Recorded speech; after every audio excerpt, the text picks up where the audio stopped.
उस पक्ष तक मैं यहाँ परिचय दे रहा हूँ। तो मुझे बहुत अच्छा लगा क्योंकि मुझे लगभग 10 वर्ष तक वहाँ पे कोयम्बटूर में रहते हुए कोयम्बटूर टोली के सदस्य सचिव के रूप में और वहाँ पे राजभाषा की गतिविधियों को तेजी प्रदान करने के लिए जो भी मैंने किया, फिर उसकी याद आ रही है यहाँ पर। तो मैं हिंदी विभाग की तरफ से आप सबका हार्दिक स्वागत करता हूँ और करदम जी के लेखकीय पक्ष पर प्रमोद जी प्रकाश डालेंगे। धन्यवाद।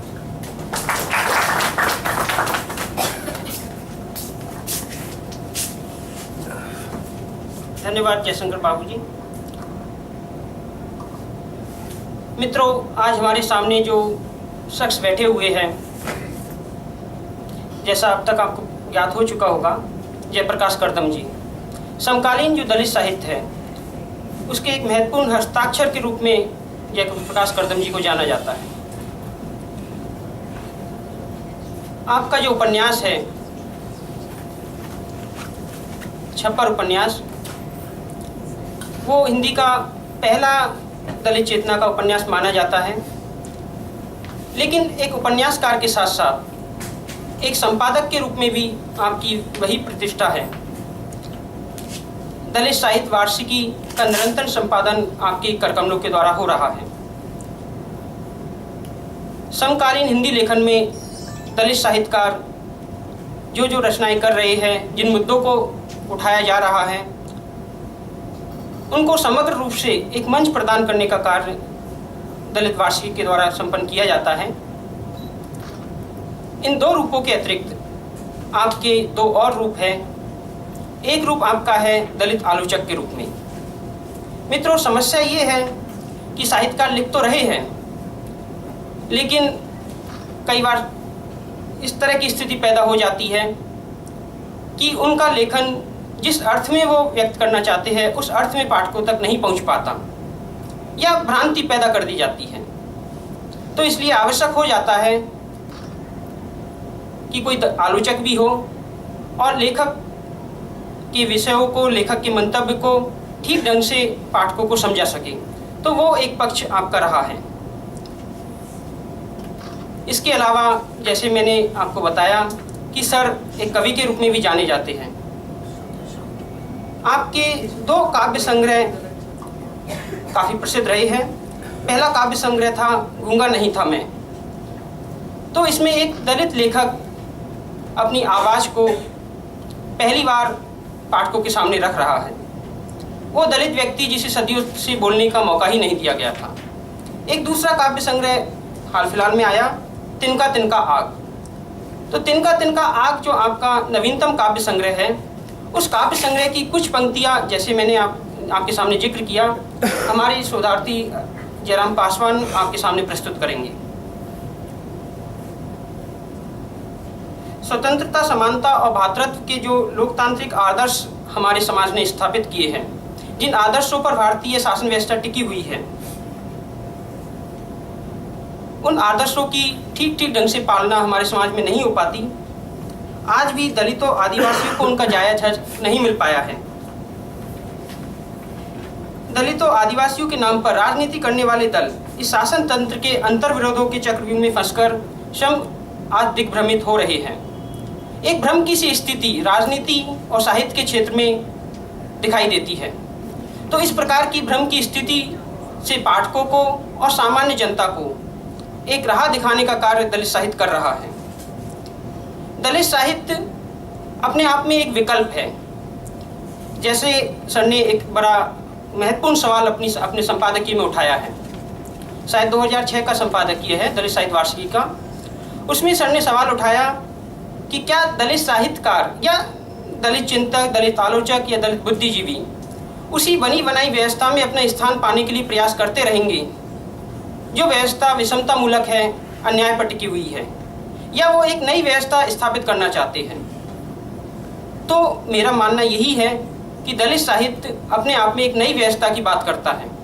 एक विकल्प देने का प्रयास दलित साहित्य के माध्यम से किया जाता है। आपकी आलोचकीय दृष्टि कितनी स्पष्ट है, इसकी पहचान एक और बिंदु से होती है जो मैं सुबह पढ़ रहा था। तो वहाँ पर सर ने एक प्रसंग रखा है या एक बिंदु प्रस्तुत किया है कि दलित साहित्य के प्रेरक डॉक्टर अंबेडकर रहे हैं और अंबेडकर ने ब्राह्मणवाद का विरोध किया। ब्राह्मणवाद का पर्याय उन्होंने पाखंड को बताया है। तो तभी मुझे याद आती है लॉन्जाइनस की। जब दलित साहित्यकार पाखंड के विरोध की बात कर रहे हैं तो उसी समय एक पश्चिम के पुराने आलोचक हैं, लेकिन वो उतने ही महत्वपूर्ण हैं जितने अपने समय में थे। उन्होंने पाखंड के स्थान पर आडंबर शब्द का प्रयोग किया है और 3 प्रकार के आडंबर उन्होंने बताए। एक आडंबर होता है भाषा का आडंबर, एक दूसरा आडंबर है भावों का आडंबर और एक तीसरा आडंबर होता है बालेयता, जिसे पांडित्य कहा जाता है। तो दलित साहित्य इन तीनों प्रकार के आडंबरों का प्रतिरोध करता है। भाषा के स्तर पर, भावना के स्तर पर वो किसी प्रकार की कृत्रिमता प्रस्तुत नहीं कर रहा है। जो चीज जैसी है उसे वैसे ही प्रस्तुत करने का दावा दलित साहित्य ने किया है। जहां तक बाल्यता का संबंध है तो बाल्यता का मतलब होगा पांडित्य, अपनी विद्वता दिखाना। दलित साहित्य के क्षेत्र में अपनी विद्वता दिखाने के लिए नहीं आया है। विद्वता दिखाने के लिए समाजशास्त्र के विषय काफी है। तो दलित साहित्यकार जो है वो न अपने साहित्य के माध्यम से पाठकों को सुलाना चाहता है और न ही इस प्रकार के साहित्य को प्लेटो के आदर्श राज में स्थान मिलेगा। ये साहित्य आपका विवेचन नहीं करता। दलित साहित्य जो जुल्म और अन्याय दलितों के ऊपर हुए है, उन अन्यायों के खिलाफ एक आक्रोश पैदा करने का कार्य करता है। तो इन्हीं शब्दों के साथ मैं आपका ज़्यादा समय नहीं लेता और जयराम जी से अनुरोध करूंगा कि सर की जो कुछ कविताएं हैं उन्हें प्रस्तुत करें, जिससे संक्षेप में एक दृष्टिकोण हमारा बन पाए सर की कविताओं के प्रति। तो जयराम पासवान जी।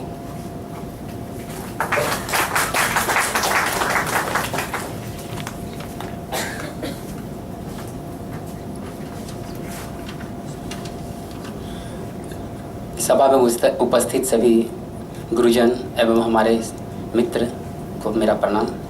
मैं करदम जी की कुछ पंक्तियों को यहाँ पर उद्धृत करना चाहता हूँ। उनका कविता संग्रह है तिनका तिनका आग। उनकी कुछ पंक्तियाँ को मैं यहाँ पर बताना चाहता हूँ कि उनकी किस प्रकार की सोच है समाज के प्रति, दलितों के प्रति। एक उनकी कविता है, ठाकुर के खेत से सेठ की तिजोरी तक मेरा ही लहू बहता है, वही सबसे सस्ता है। दलित श्रम का अवमूल्यन है यहाँ पर। वहीं पर दूसरी पंक्ति ये बताती है कि सूरज की गर्मी से नहीं झुलसता मेरा शरीर, उसे झुलसाता है यंत्रणाओं का सूरज। दलित उत्पीड़न की बात करते हैं इस पंक्तियों के माध्यम से। सावधान मेरे शब्दों, तुम्हारे चारों ओर गिद्धों का घेरा है जो तुम्हें नोचने के आतुर है। दलित कविता पर सवर्ण प्रतिक्रिया की झलक इसमें दिखाई पड़ती है। सदियों से वो हमसे डाली की भाषा में बोलते आ रहे हैं, यह उनकी संस्कृति है। ये ब्राह्मणवादी आप संस्कृति की बात करते हैं यहाँ पर। कितना विकट होता है भूत के गणित से जाति का व्याकरण। सर्वहारा और दलित का एक सतह पर आना इस कविता में पूरी तरह से साफ दिखती है। प्रेम की कविता का बेतुका बंद, मनुष्यता की कमीज पर जाति का पैबंद। यहाँ सिंगारिकता कविता का निषेध करता है। गोधरा से झज्जर तक देश सांप्रदायिकता की आग में जल रहा है, जातिवाद की भट्टी में भून रहा है। यहाँ पर सांप्रदायिकता के खिलाफ दलित चेतना दिखाई पड़ती है। मेरे दोस्त, मेरे लिए उस भाषा में मंगल कामना मत करो जो भाषा कभी मेरा नहीं रहा, जिसके लिए रहा है मैं सदैव अत्यंत अस्पष्ट। इस भाषा में उपनिवेशवाद की बातें इसमें दिखाई पड़ती है। तो इन पंक्तियों के माध्यम से आप पूरी तरह देख सकते हैं कि करदम जी किस प्रकार की बात विचारधाराओं को रखना चाहते हैं।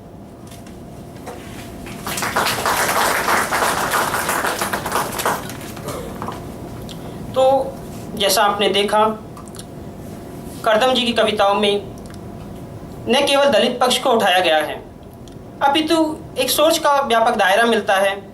चाहे सांप्रदायिकता हो, चाहे सर्वहारा की बात हो, चाहे भाषा के उपनिवेश की बात हो, सभी पक्षों को उठाने का प्रयास किया गया है। लेकिन एक दलित दृष्टिकोण है।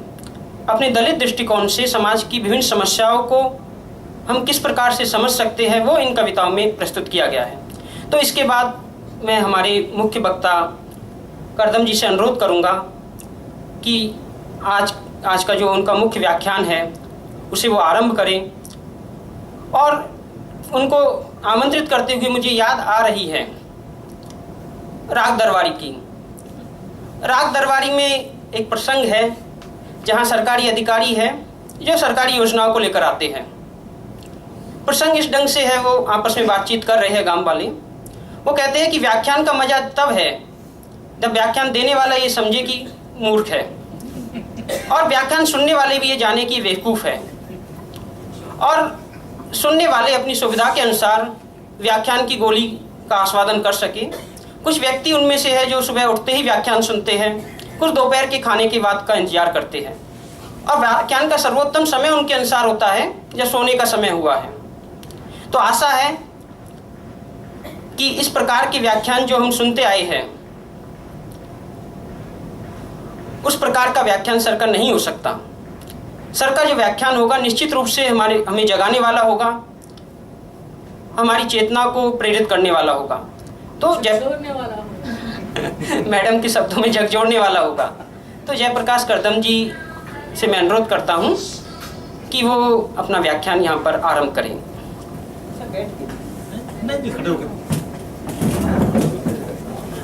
विषय क्या है?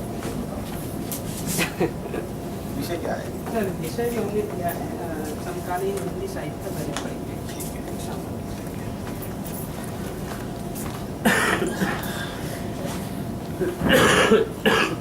या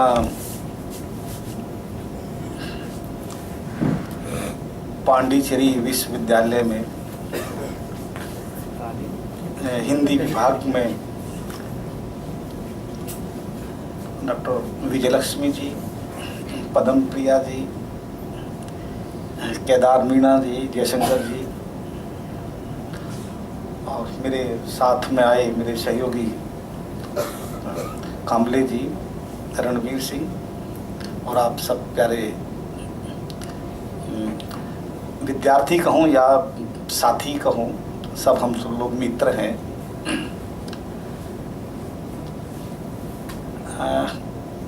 मैं जब आप लोगों की तरह संयोग ये रहा कि मुझे पढ़ने का मौका नहीं मिला। जिस तरह से आप विश्वविद्यालय में क्लास में पढ़ रहे हैं, ये अवसर नहीं मिला थी। कमी बराबर महसूस करता हूँ कि जब भी कोशिश होती है मैं विद्यालयों में, विश्वविद्यालयों में कहीं भी छात्रों के साथ, तो उनके साथ संवाद करना, उनके साथ बात करना, और यहाँ बैठने के बजाय वहाँ बैठना मुझे बहुत अच्छा लगता है। और जब मैं वहाँ बैठ कर के सुनता हूँ तो मुझे लगता है कम से कम मेरी वो कमी पूर्ति हो रही है कि मैं उस तरह से नहीं पढ़ पाया। मैंने जो कुछ पढ़ा, डिग्रियां मेरे पास हैं, इसमें दो राय नहीं है। मैं 3 विषयों में MA हूँ, PhD भी हूँ, और जिस राग दरबारी उपन्यास का जिक्र किया, राग दरबारी का समाज शास्त्रीय अध्ययन विषय पर ही मैंने PhD भी किया। लेकिन एक जिस तरह से एक विद्यार्थी पढ़ता है उस तरह से मैंने स्वाध्याय से पढ़ा, और बस जो होता है एक सिलेबस है, वो किसी तरह से वो छोटा मोटा पढ़ लो, परीक्षा दे लो, पास हो लो, उतना ही था, उससे ज़्यादा मेरा। इसलिए मुझसे आप बहुत ज़्यादा गंभीर व्याख्यान की उम्मीद ना करें। मेरा जो भी अध्ययन है या जो भी मेरा असली विश्वविद्यालय है वो समाज रहा। मेरा विद्यालय, मैंने जो कुछ सीखा समाज से सीखा। इसलिए मेरे पास वही साधारण भाषा हो, वही साधारण मेरे पास विषय हैं, वही प्रसंग हैं, वही सब साधारण तरीके से, मेरा कहने का तरीका भी वही साधारण है। मैं उसी तरीके से अपनी बात कह सकता हूँ। तो मैं कह रहा था कि अपने, अब क्या कहूँ, मैं विद्यार्थी जीवन, वैसे कैसे कहूँ कि मैं विद्यार्थी जीवन मेरा रहा, क्योंकि मैं विद्यार्थी रहा नहीं, मैं तो मजदूरी करता था। कभी 5 रुपये रोज, कभी बेलदारी की मजदूरी करता था, कभी एक फैक्ट्री में 180 रुपये, उसमें एक स्टील फैक्ट्री में काम करता था। एक बार एक वकील के पास मुंशी भी रहा, 200 रुपये महीने। मैंने तांगा भी चलाया कुछ दिन तक, बहुत सारे काम, मतलब जो कुछ हो सकते थे अपने परिवार को, आजीविका को चलाने के लिए, मैंने बहुत सारे काम किए, ट्यूशन भी पढ़ाया, बहुत सारे काम किए। तो मैं ये तो नहीं कह सकता मैं विद्यार्थी रहा, मेरा विद्यार्थी काल कब विद्यार्थी रहा, कब मैं जवान हुआ, मुझे पता ही नहीं है। वो पूरी एक कैसे कैसे दिन बीता। लेकिन हाँ, एक उस उम्र में, आप लोगों की जो उम्र है, उसी उम्र में जब मैं था, मैं अपने आप को विद्यार्थी कह सकता हूँ। तो उस समय एक किताब मैंने पढ़ी, प्रोफेसर डॉक्टर राजेंद्र मोहन भटनागर की किताब थी, डॉक्टर अंबेडकर का राजनीतिक चिंतन। उसकी भूमिका में उन्होंने एक बहुत ही अच्छी बात कही थी कि उनको कहीं पर व्याख्यान देने के लिए आमंत्रित किया गया, और उस व्याख्यान देने से पहले उनकी बड़ी प्रशंसा, उनका जो का परिचय दिया गया जिस तरह से, वो बड़ा उनको, तो उस प्रसंग में उन्होंने जिक्र किया जो उनके शब्द, शायद वही शब्द हैं। उन्होंने कहा कि यदि किसी साधारण व्यक्ति का अपमान करना हो तो भरी सभा में उसे विद्वान घोषित कर दीजिए। तो कुछ कुछ ऐसी स्थिति मैं अपनी समझता हूँ कि जिस तरह का ही परिचय दे देना कि भाई ये भी है, वो भी है, वो भी है, लेकिन सच में कुछ नहीं है अभी। तो उस तरह से कई बार अपनी इज्जत बचाना हम लोगों के लिए मुश्किल पड़ जाता है, कैसे अपनी इज्जत बचाएं, है ना। लेकिन इसलिए मैंने अपनी पृष्ठभूमि बता दी है, तो मुझे यकीन है कि यहाँ इज्जत का कोई खतरा इस तरह का मेरे लिए नहीं है। तो मैंने पृष्ठभूमि इसीलिए बताई।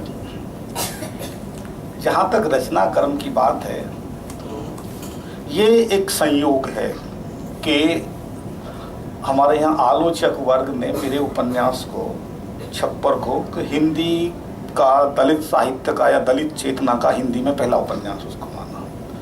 हालांकि उससे पहले 1986 में मेरा उपन्यास करुणा आ चुका था, उसकी कोई खास चर्चा नहीं हुई। लेकिन छप्पर आया, उसके आधार पर चर्चा हुई, और चर्चा हुई तो मुझे, मेरा भी छोटा सा परिचय हुआ। मैंने कहानियाँ भी लिखता हूँ, 2 कहानी संग्रह आए, एक तो पिछले साल ही भी आया है खरोंच नाम से, उससे पहले तिनका आग आया था 2005, नहीं वो तलाश आया था। कविताओं में मेरे, इन्होंने अभी कहा कि 2 कहानी कविता संग्रह का, गूंगा नहीं था मैं और तिनका आग 2005 में आया था शायद। उसके बाद में मेरा एक कविता संग्रह और आया, बस्तियों से बाहर, और एक खंड काव्य मैंने, राहुल नाम से है, जो गौतम बुद्ध का बेटा राहुल है, उसके ऊपर एक खंड काव्य मैंने ये। और बाकी जो आलोचनात्मक, समीक्षात्मक जो भी कुछ मतलब होता है, तो जो मैं तो जैसा परिचय में बतला दिया कि मैं एक दफ्तर में बाबू आदमी हूँ, तो एक बाबू आदमी के पास कितना समय होता है। हम तो फाइलों में जूझते रहते हैं, वो फाइल नहीं हमारी कविताएं, वो फाइलों की जो टिप्पणियाँ होती हैं, वही गद्य, वही पद्य हमारे लिए, वही सब कुछ होता है। समय पढ़ने का और लिखने का हमारे पास होता ही नहीं, जितना कि मैं अभी बात कर रहा था विजय लक्ष्मी जी से कि अकादमिक लोगों के पास जो समय होता है कि आप पढ़ रहे हैं या पढ़ा रहे हैं, आप कम से कम उससे जुड़े हुए हैं, कुछ भी पढ़ रहे हैं, आपके पास एक अवसर है, शोधार्थियों को आप गाइड कर रहे हैं, उसके लिए एक अवसर है आपके पास। हमारे पास तो अवसर ही नहीं है। सुबह 8 बजे घर से निकलना है, रात को 8 बजे घर आना है, उसके बाद खाना खाना है परिवार में, और जिसका कहा कोई मधुर व्याख्यान फिर सुनना होता है हमको, है ना। वो कभी कभी सुबह सुबह भी हम मधुर व्याख्यान सुनते हैं, है ना, और रात को तो लगभग रोज सुनते हैं, है ना।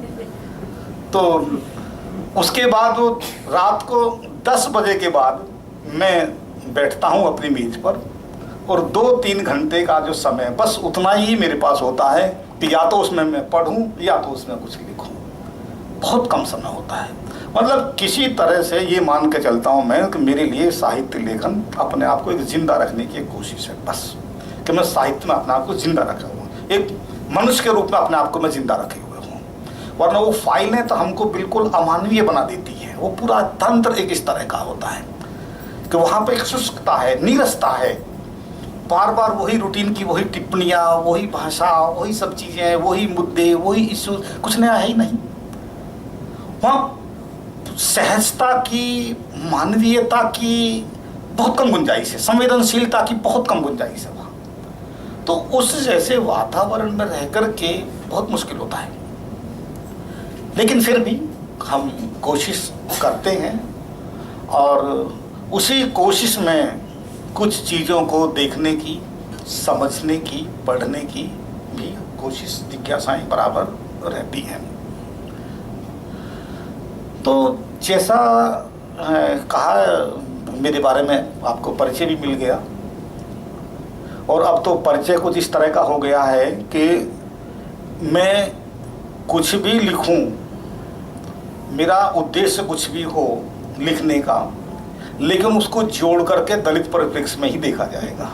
अब इस तरह का एक हो गया है, तो इसे मेरे लिए ये मैं इसे उपलब्धि भी मान सकता हूँ अपनी, और इसको मैं एक अपने लिए एक निराशाजनक स्थिति भी देख सकता हूँ कि एक सीमित कर दिया जाता है कई बार चीज़ों को। तो उदाहरण के लिए मैं कहूँ कि आम तौर पर दलित साहित्यकारों को केवल दलित साहित्य पर आयोजित होने वाली संगोष्ठियों में ही बुलाया जाता है, चाहे तो उन्हें मुख्य वक्ता बुला लो, चाहे उन्हें अतिथि बुला लो, चाहे उनसे सब का उद्घाटन करा लो, या उनसे बीज भाषण दिलवा दो। अन्य विषयों पर जो साहित्य गोष्ठियाँ होती हैं उनमें उनको बहुत कम बुलाया जाता है, और जब वो उस संगोष्ठियों में उन विषयों पर बोलने के लिए बुलाया जाता है तो उनका बड़ा महिमा मंडन होता है, बड़ा सम्मान होता है, उनकी बड़ी प्रशंसा होती है कि बहुत उत्कृष्ट कोटि के, बड़े उच्च कोटि के लेखक हैं, और बड़ा इतना इन्होंने महत्वपूर्ण काम किया है, और इन्होंने एक नई जमीन तोड़ी है, और इन्होंने एक जैसा कहा कोई किसी झकझोर दिया है, और इस तरह का मतलब नई बहुत तरह की शब्दावलियाँ उसमें पढ़ दिया जाएगा।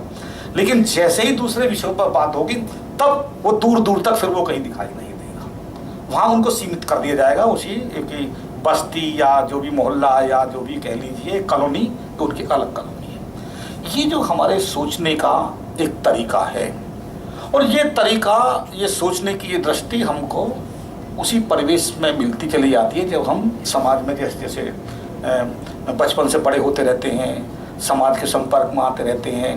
हम चाहे विद्यालयों में जाते हैं, विश्वविद्यालयों में जाते हैं, समाज में जाते हैं, उस समाज हमको सिखाता रहता है। पहले परिवार सिखाता है, फिर समाज सिखाता है। वो समाज दिखाता है कि ये इस जाति का है, ये इस जाति का है, ये इस जाति का है। ये समाज सिखाता है हमको कि ये छोटा है, ये बड़ा है। ये समाज सिखाता है कि ये स्त्री है, पुरुष है, लड़का है, लड़की है। छोटे छोटे बच्चे होते हैं, साथ साथ खेलते हैं, कोई पता नहीं चलता, उन्हें पता ही नहीं होता मैं लड़का हूँ लड़की हूँ, सब साथ खेल रहे हैं, हंस रहे हैं, लड़ रहे हैं, सब कुछ। जैसे जैसे थोड़े बड़े होते चले जाते हैं, लड़कियों पे निषेध लागू होते चले जाते हैं। उनकी माएँ लगाने शुरू कर देती हैं, तो ये मत कर तू लड़की है, तो ये मत कर तू लड़की है, उसके साथ मत खेल, लड़कों के साथ मत खेल, तू यहाँ मत जा, तू वहाँ मत जा, तू ये मत कर, तो वो निषेध शुरू हो जाते हैं। तो सिमोन ने अपनी जो पुस्तक जो सेकंड सेक्स में, तो बड़ा अच्छा उसने लिखा सिमोन ने कि कोई भी स्त्री पैदा नहीं होती, उसे स्त्री बनाया जाता है। ये समाज उसे एहसास कराता है कि तू लड़की है, तू लड़की है। इसी तरह समाज एहसास कराता है तू दलित है, तू अनटचेबल है, तो ये है, तो ये समाज एहसास कराता है, समाज सिखाता है। और ये जो समाज हमें सिखाता है कि किससे दूरी रखना, किससे प्यार रखना, किसको कितना सम्मान देना, किसको नहीं देना, किसके साथ किस तरह का संबंध बनाना, नहीं बनाना, तो ये जो एक मानस बनता चला जाता है, फिर यही अलग अलग जाकर के ये विकास होता चला जाता है। और फिर वही जब हम समाज में एक बड़े स्तर पर आ जाते हैं तो कुछ चीज़ों से हम उबर चुके होते हैं, लेकिन कुछ चीज़ें हमारे मानस में कहीं ना कहीं अवचेतना में वो रह रही होती हैं, और वो इस तरह से फिर वो हमारे साहित्य जब हम लिख रहे होते हैं, साहित्य पढ़ रहे होते हैं, तो वही चेतना वहाँ भी काम कर रही होती है। इसलिए साहित्य को हम भले ही हम मानते हैं और जानते भी हैं कि एक संवेदना का क्षेत्र है, कि साहित्यकार है तो वो एक संवेदनशील मनुष्य है, उसका हृदय है, उसके दिल में एक कहीं ना कहीं एक वो एक बड़ा एक करुणा उसके अंदर होती है, उसके अंदर एक मनुष्यता होती है, एक, एक, एक, एक उसके अंदर एक बड़ी एक सहजता होती है जीवन को देखने के प्रति और समाज के प्रति। और तभी हम उम्मीद करते हैं कि वो लिखता है, क्योंकि साहित्य में सहित का भाव होता है, हित की भावना है, यानी कि हम कि हित किसका करना चाहते हैं, यानी कि ऐसा सृजन जो हित कर हो, वही साहित्य होता है। अब उसमें चाहे हमारी कलाएं हैं, चाहे हमारा क्रिएटिव राइटिंग है, चाहे हमारा कुछ भी है, ये सब साहित्य ही है। सिनेमा भी इस तरह से हम साहित्य का ही एक हिस्सा है, वो भी कोई अलग नहीं है। तो अब हम हित किसका, ये हम जब पूरे साहित्य को पढ़ते हैं तो हित तो मनुष्य का होना चाहिए। हम यदि कल्याण करना चाहते हैं तो हम मनुष्य का कल्याण करना चाहते हैं, मानव समाज का कल्याण करना चाहते हैं। मानव समाज का कल्याण करना चाहते हो तो हम कैसे कल्याण करना चाहते हैं? यानी कि कल्याण का मतलब एक साहित्यकार कोई किसी को अनाज के बोरे किसी घर में नहीं पहुंचा सकता, साहित्यकार किसी को नौकरी नहीं दे सकता, साहित्यकार किसी को बर्खास्त नहीं कर सकता, साहित्यकार किसी को मंत्री नहीं बना सकता, साहित्यकार कुछ भी नहीं कर सकता, उसके हाथ में कोई अधिकार नहीं है। वो केवल आपको संवेदनशील बना सकता है, केवल आपके अंदर कुछ चेतना का संचार कर सकता है, आपके अंदर एक विश्वास पैदा कर सकता है, आपके अंदर जो बैठी हुई जो एक संकुचन होता है उसको दूर कर सकता है, वो आपको प्रेरित कर सकता है, वो आपके के लिए एक मशाल का काम कर सकता है, जो राह दिखा सकता है आपको। चलना आपको है, चलना हम समाज को है। तो सवाल ये है कि हमारे अब तक के, मैं दूसरी भाषाओं के साहित्य की बात नहीं करूंगा, केवल हिंदी साहित्य की बात कर रहा हूं, कि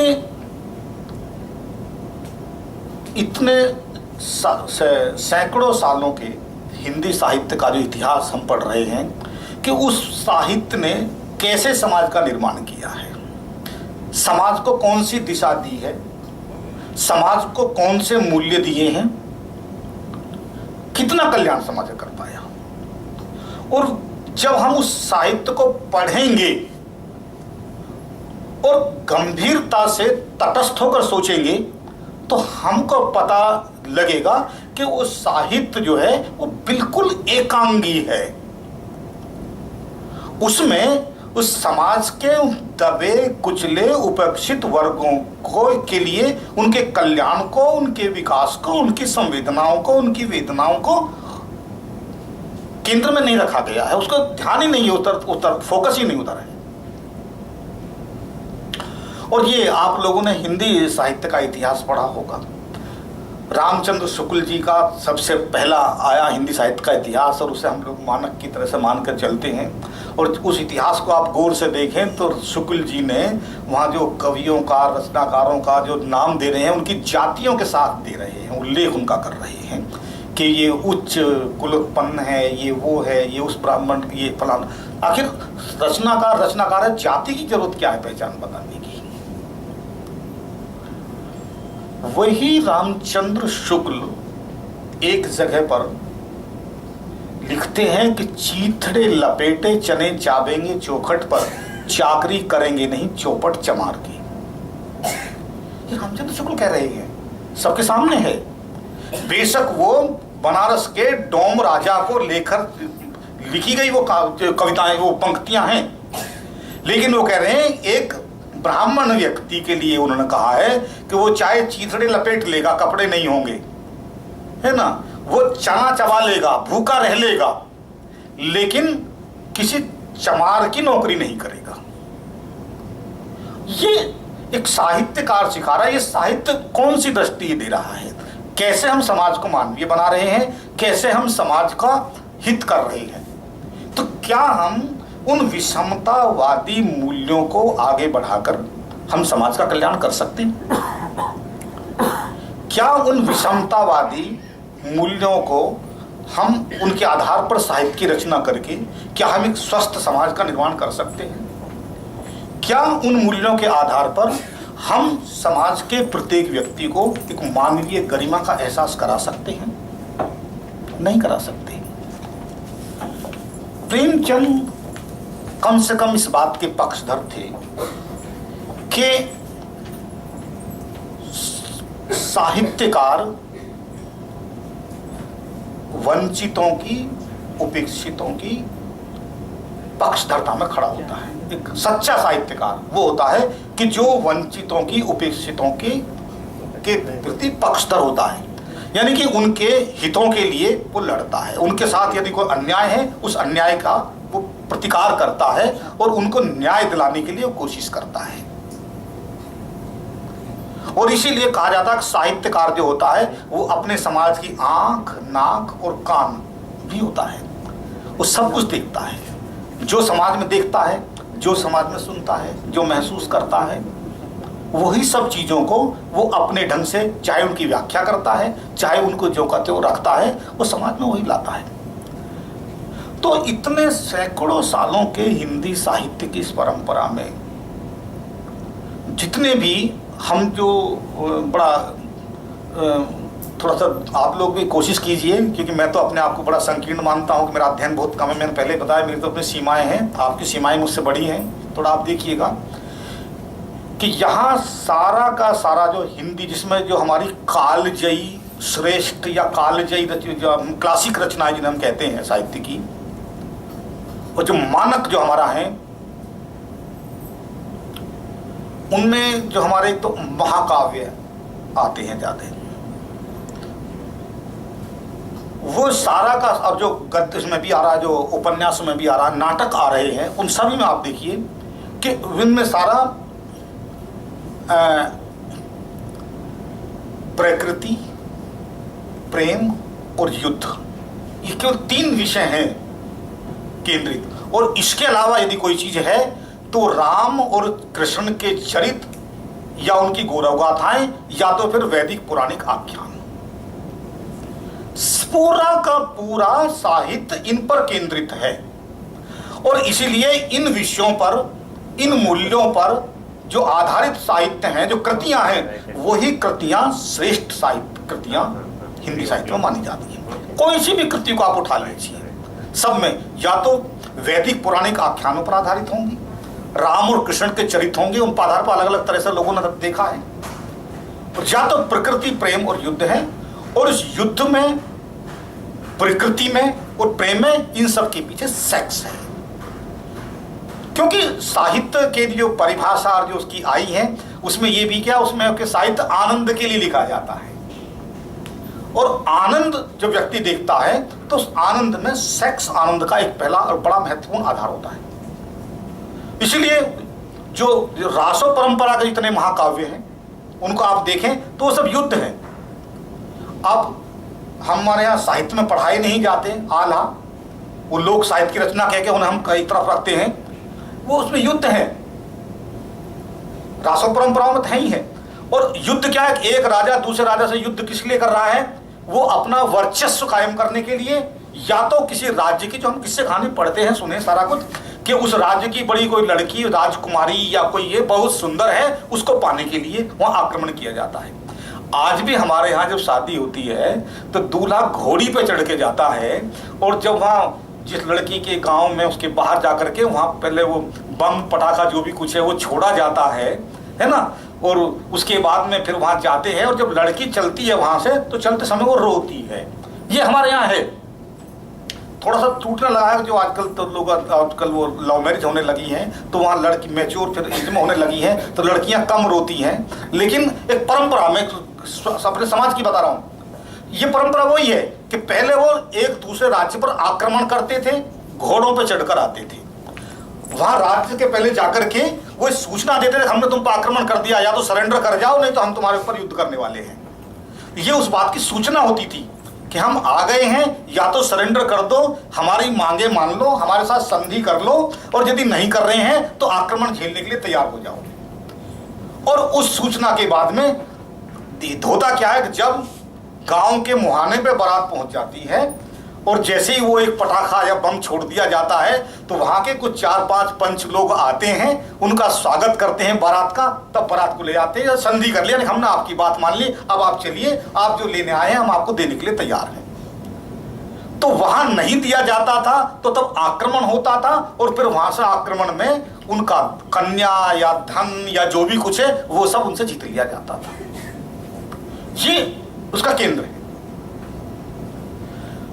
तो इस पूरे के पूरे हम जब परंपरा में देखते हैं उसमें दलित कहां है, स्त्री कहां है, कहीं नहीं है। स्त्री को कोई कह रहा है नरक का द्वार है, कोई स्त्री को लेकर के अलग अलग तरह की व्याख्याएं कर रहे हैं। तो स्त्री तो वही जो घर के चार दीवारी के अंदर एक, या तो एक लिविंग रूम का शो पीस जो होता है, एक वो है, या तो वो हमारी सेवा करने वाली है।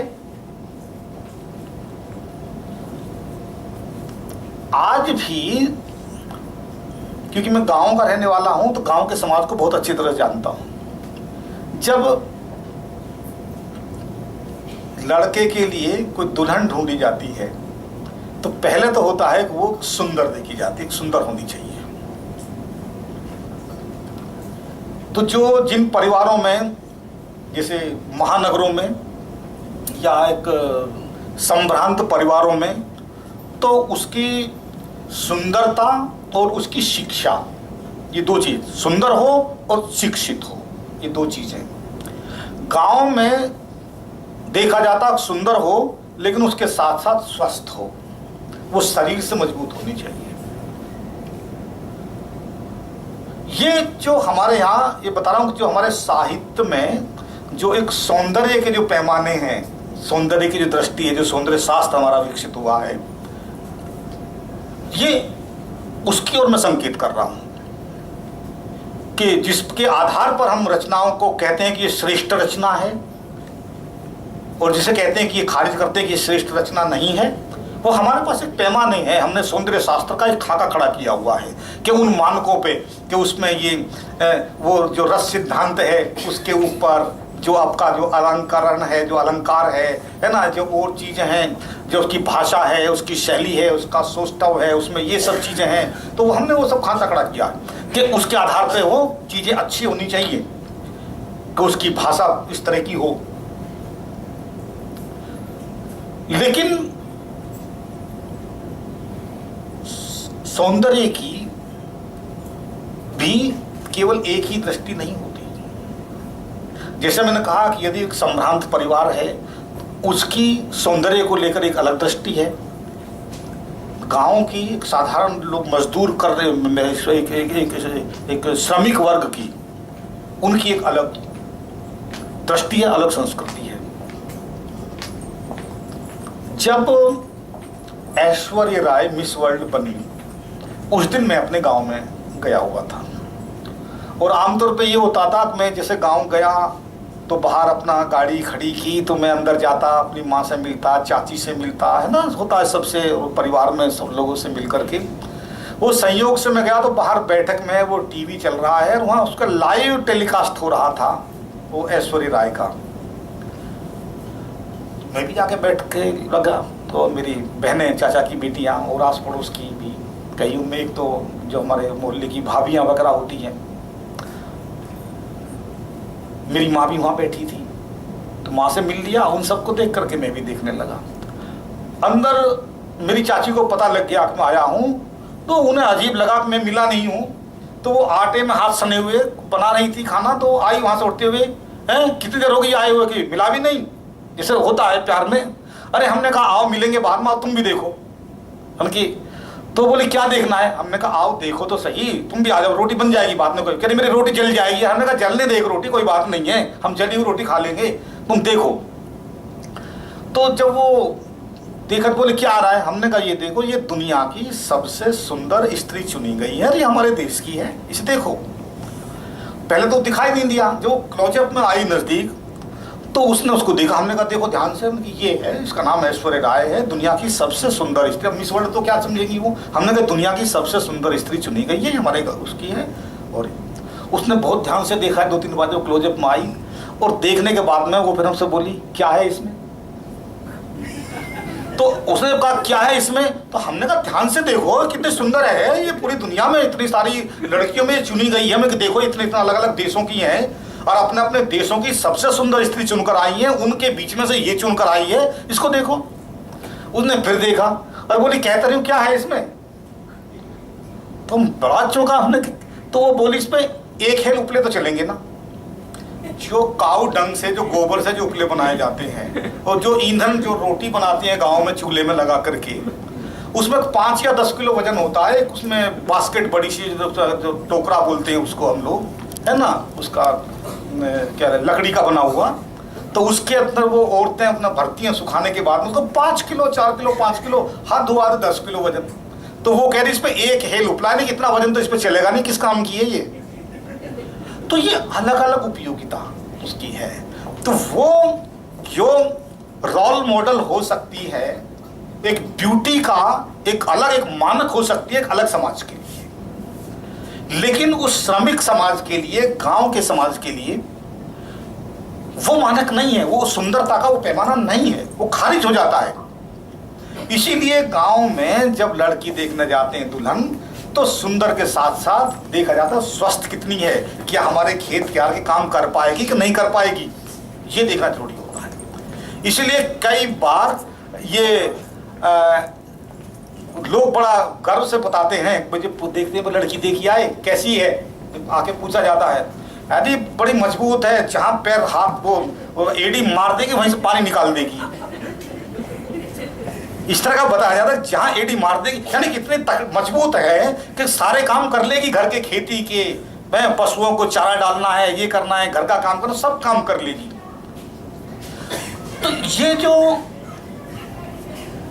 मूल्यों को देखने की जो एक दृष्टि साहित्य में ये काम करती है। तो अब तक जो साहित्य की हमारी परंपरा रही वो इन्हीं मूल्यों के आधार पर, ये जो पैमाने रहे हैं कि वो इन्हीं दृष्टियों से चीजों को देखती रही, क्योंकि युद्ध हुए हैं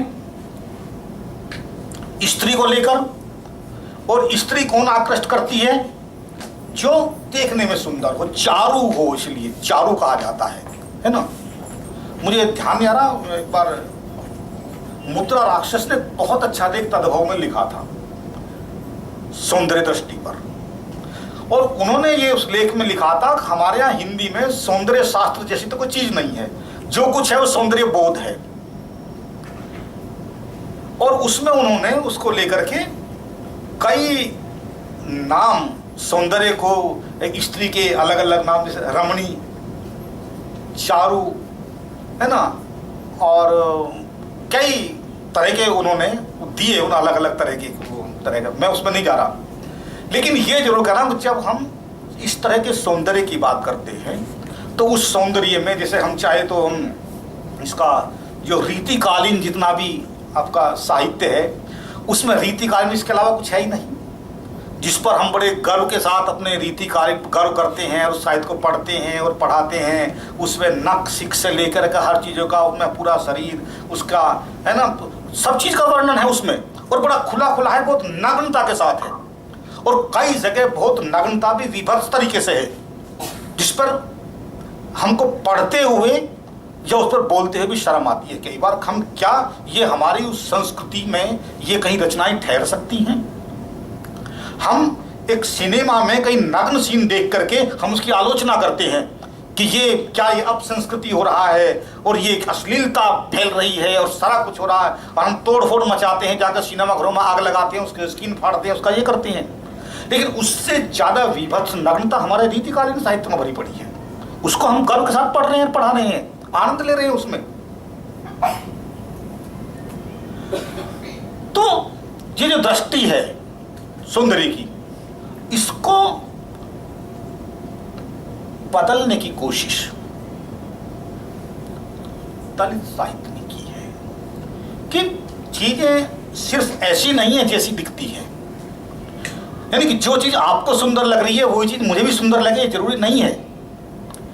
हमारे पास अपनी अपनी दृष्टि है, अलग अलग एंगल पर हम लोग बैठे हुए हैं। जैसे जैन दर्शन में शादवाद होता है ना, तो उसमें कहते हैं कि एक हाथी है, चार अंधों ने उसको, किसी ने है उसने हाथी का उसका पैर पकड़ में आया किसी के में, तो उसने कहा हाथी कैसा होता है, पिलर जैसा होता है, स्तंभ जैसा होता है। किसी ने कहा हाथी उसके कान आगे तो कैसा होता है, सूप जैसा होता है।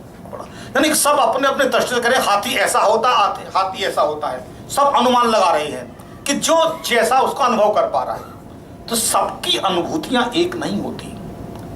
तो जो हिंदी साहित्य जिन लोगों ने लिखा, रचा, उनकी जो अनुभूतियां हैं वो पूरे समाज की अनुभूतियां नहीं है। उस अनुभूतियों में हम जब देखते हैं कि इन पूरे महाकाव्यों में, पूरे उपन्यासों में, उसमें दलित और स्त्री का पक्ष सिरे से गायब है। स्त्री भी है तो केवल सेक्स सिंबल के रूप में है बस। इसके अलावा उसकी एक मानवीय, उसकी कोई एक मूल्य है, उसकी अपनी आशाएं हैं, उसकी अपनी आकांक्षाएं हैं, उसकी अपनी जिजीविषा हैं। यही दलितों का है, उनका अपना जीवन है। वो कैसा जीना चाहते हैं, कैसा दिखना चाहते हैं, क्या करना चाहते हैं, कैसा खुद को महसूस करते हैं, वो उनकी अपनी अनुभूतियां नहीं है उस साहित्य में। वो जो है वो आरोपित है, और आरोपित चूंकि समाज सिखाता है, जैसा मैंने कहा बचपन से ही, जैसे जैसे हम बड़े होते जाते हैं ये समाज सिखाता रहता है। और ये समाज सिखाता है कि इसमें जो जातियों का जो वर्गीकरण है, कि जो जातियों के इस वर्गीकरण में शिखर पर बैठा है कि वो सबसे ज्ञानी है, और वो जो कह रहा है उसकी बात मानो, उसकी बात हमें माननी है। और बाकी जो नीचे के धरातल पे लोग हैं, जो बेचारे अशिक्षित हैं, जिनको पढ़ने का अधिकार भी नहीं था, आज़ादी से पहले तक तो बिल्कुल नहीं पढ़ पाते थे, और उसके बाद आए हैं तो अब वो थोड़ा सा वो शिक्षित, उनकी पे 1-2 पीढ़ियाँ शिक्षित होने लगी हैं, जिसमें मैं भी एक हूँ। तो उसको तो बिल्कुल निरा अज्ञानी मान करके तुम्हें कुछ नहीं आता, और वही वो अज्ञानी आदमी को तो कोल्हू का बैल समझो, उसे चाहे जैसे हाँक लो, उसे चाहे शास्त्रों का हवाला दे करके, शास्त्रों में ये लिखा है, अब वो क्या जाने बेचारा शास्त्र क्या चीज होता है, उसे जो चाहे उसे हाँ भरवा लो। कोई भी बात वो कुछ कहे, कुछ नया करने की सोचे, तुरंत शास्त्रों का हवाला दे दो, धर्म का डर दिखा दो, बहुत डरपोक होता है।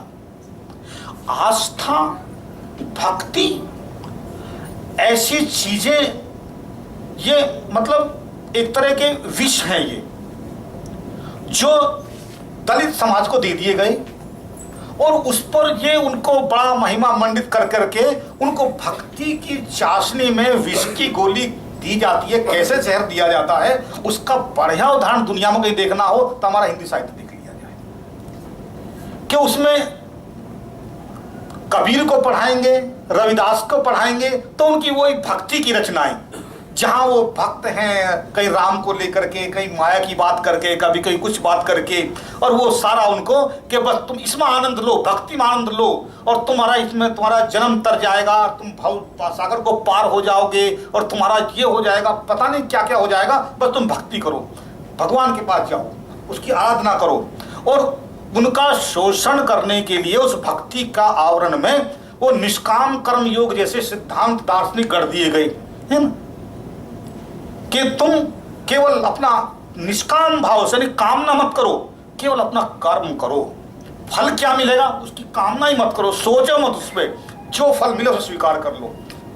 यानी कि कोई जमींदार, कोई साहूकार तुम्हारा शोषण कर रहा है, शोषित होते जाओ, फल की कामना मत करो कि इतनी मजदूरी मैं ठोक के दूंगा, देखो जी मैं आप घर खेत में काम तो करूंगा लेकिन मुझे इतनी मजदूरी चाहिए, नहीं, पर तुम अपना केवल ड्यूटी फॉर ड्यूटी सीख, जो इमैनुअल कांट ने कहा कि केवल कर्त अपना, उसने कहा कर्तव्य के लिए कर्तव्य, लेकिन यहाँ करे एक निष्काम भाव से कर्तव्य।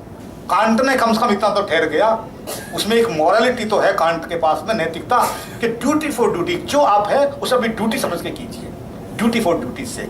लेकिन ये जो हमारा गीता में जो अपना ये जो सिद्धांत है निष्काम वाला, ये तो कहता है तुम निष्काम भाव से काम करो, और ये भक्तों के लिए है, ये भक्तों के लिए सीख है। और भक्त कौन है ये सीख? तो ये जो मूल्य हैं, ये दलित साहित्य ने इन चीजों को समझा, साहित्यकारों ने, कि ये चीजें हमको कहां लेके जा रही हैं। कबीर या रविदास जहां समाज की विसंगतियों पर प्रहार कर रहे हैं, जहां वो वर्ण व्यवस्था और जातिवाद को बिल्कुल नकार रहे हैं, वहां वे पद, वे रचनाएं पाठ्यक्रम में नहीं पढ़ाई जा रही हैं, बहुत कम। लेकिन पाठ्यक्रम में कक्षा 6 से लेकर के एमए तक और उसके बाद में जो शोध हो रहे हैं वो उन भक्ति वाली रचनाओं पर हो रही है, वो भक्ति पढ़ाई जा रही है। आस्था और भक्ति हमेशा विचार की हत्या करती है, विचार को पनपने से रोकती है।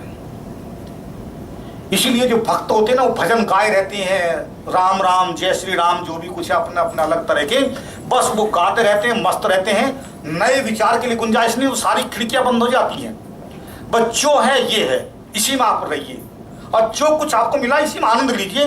दूसरा कहाँ जा रहा है, कोई मंगल ग्रह पे जा रहा है, कोई कोई चंद्रमा पर जा रहा है, चाहे कोई कोठी बना रहा है, कोई नई कार आ रहा है, कोई अपने इतने सारा साम्राज्य इकट्ठा कर रहा है, वो आपका सब कुछ कर रहा, आपका शोषण कर रहा, उसको छीड़िए, वो तो सब ब्रह्म सत्यम जगत मिथ्या हमारे यहाँ कह दिया गया है ना। ये तो मिथ्या है, ये सब चीजें भूलिए, इन सब चीजों को, ये कोई शोषण वोषण नहीं है, ये तो सब जगत मिथ्या है, ब्रह्म सत्य है, उसमें ध्यान लगाइए। ये हमारे यहाँ ये जो साहित्य की दृष्टि है, ये सौंदर्य शास्त्र की दृष्टि का विकास भी यही है। जो मूल हमारे यहाँ है कि ब्रह्म सत्यम जगत मिथ्या, ब्रह्म सत्य है ना? और उसमें ये जो